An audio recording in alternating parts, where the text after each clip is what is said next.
Mac Miller, dead at 26, apparent overdose. Prolific rapper who underwent artistic reinvention, dies from apparent drug overdose at Los Angeles home. The tragic death of Mac Miller, a musician who never stopped evolving. These are all news articles that were released after the death of Mac Miller. Mac Miller is arguably one of the best rappers of our time. As I'm sure many of you have heard about his passing, and I wanted to honor him by sharing his life story with all of you. I began listening to Mac Miller a couple years ago, and I've always enjoyed listening to his music. I've also been following his life story through social media, and I've read a couple biographies about his life. Today, I would like to talk to you about Mac's childhood and his life before fame, how Mac got discovered and his accomplishments, and Mac's problems with drugs and how it led to his death. Let's begin by looking back at Mac's childhood and his rise to fame. Malcolm Miller was born on January 19th, 1992, to Karen and Mark Miller. His mom was a photographer and his dad was an architect. And Mac was actually raised Jewish, so he had a bar mitzvah and he kind of grew up with that whole lifestyle. Mac is also from Pittsburgh, Pennsylvania, which is about 4 hours from where I am originally from. Pittsburgh's right about there and Lancaster's over there. So during his childhood, Mac began playing instruments at age 6, and according to The Famous People, a unique resourceful website for information on thousands of celebrities, Mac actually self-taught himself how to play the piano, drums, and guitar. And during his childhood, Mac also enjoyed playing basketball, soccer, and baseball. At age 15, Mac decided that he wanted to become a rapper. He decided this when he was at a party with a couple of his friends. They were smoking marijuana. A song came on, he started freestyling, and him and his friends all thought that he was doing pretty good. So at that moment, he decided that he wanted to kind of make a career out of that and focus on it. Once he got interested in rap, he decided to drop his interest in sports in school. He stopped playing all the sports he was playing, and his academics went way, way down. And he did end up graduating, but he went just barely enough to make sure that he graduated. And to pursue his rapping career, he didn't really have enough money to support that, to make his mixtapes and everything. So what he would do is when he would go to parties, him and his friends would host parties, like rap parties and everything, and they would go to other people's houses and they would take anything valuable, like TVs, radios, anything to sell them.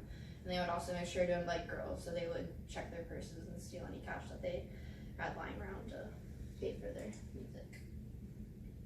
So Mac's original name was Easy Mac, and he dropped this mixtape at age 15, but my Mac innate is easy. And that was his first mixtape that he ever came out with. So next, let's discuss how Mac was discovered and his achievements. So Mac decided to join a rap group at age 15 with, it was called Ill Spoken, and he joined it with a famous rapper, Beatty, who was also from Pittsburgh. They released their first mixtape, How High, in 2008, and it was really successful, and they ended up opening up for people like Soulja Boy.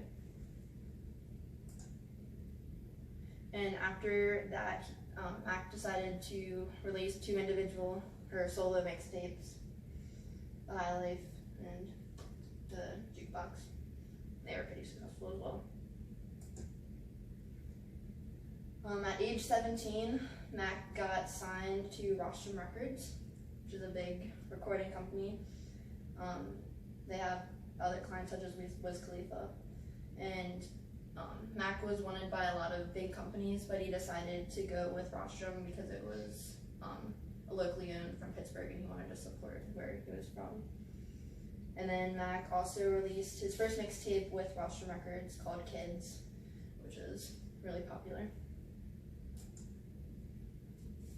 2010 was a huge year for Mac. He decided to go on tour, and he also released his first album, Knock Knock, or a song, Knock Knock. Knock Knock went on YouTube and it went viral, which made him really famous because it kind of got everywhere. And then his tour was sold out in all locations. So Mac's first album release was in November of 2011. It's called Blue Side Park. It was ranked #1 on the Billboard 200, and it sold 144,000 in the first week of it being sold. so it was really successful for him. And other albums that he released would be Watching Movies with the Sound Off, which was released in 2013, Faces, which was released in 2014, Good AM, which was released in 2015, and The Divine Feminine in 2016. In 2013, Mac decided to start his own record label called Remember Music, and the name actually came from one of his friends that passed away. And then in 2014, he decided to cut ties from Rostrum Records and just kind of go on his own. And again in 2014, after that, he signed a recording contract and a distribution deal with Remember Music with Warner Brothers Records for a sum of $10 million. Some other things that Mac is known for is that he shot a TV show it lasted for 2 seasons. It was called Mac Miller and the Most Dope Family. It was ran from 2013 to 2014. And he's also really known for having a relationship with Ariana Grande, who came like official in 2016. And she had it was really publicized with social media, like what a hard time she was having with his death.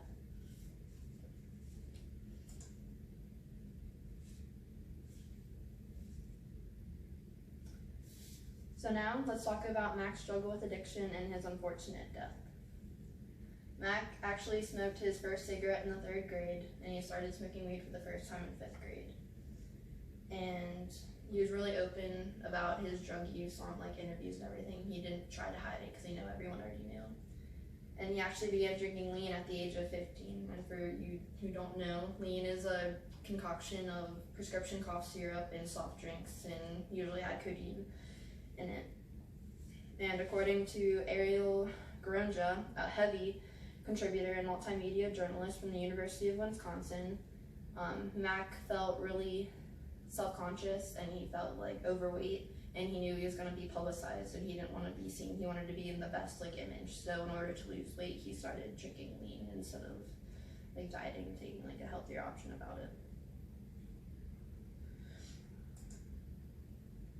According to Rolling Stone, a well-known pop culture magazine, Mac also used a lot of marijuana, cocaine, lean, and promethazine most of his life. And throughout the interviews, he's also mentioned quotes like, "Have I done drugs? Yes. Am I an addict? No." He knew he was taking all these drugs, but he never believed he had an actual like problem with it and everything. So on September 7th of this year, Mac was found dead in his home in Los Angeles. He was found at 11:51 a.m. and it was believed to be a drug overdose. And at this time, his family is asked to have kept everything quiet. They just want their privacy, which is understandable. So today, we have discussed the early childhood, the rise to fame, and the unfortunate death of Mac Miller. I hope you all have learned a lot today about one of the best artists of today's music. And now I will leave you with a quote from Mac. "No matter where life takes me, find me with a smile."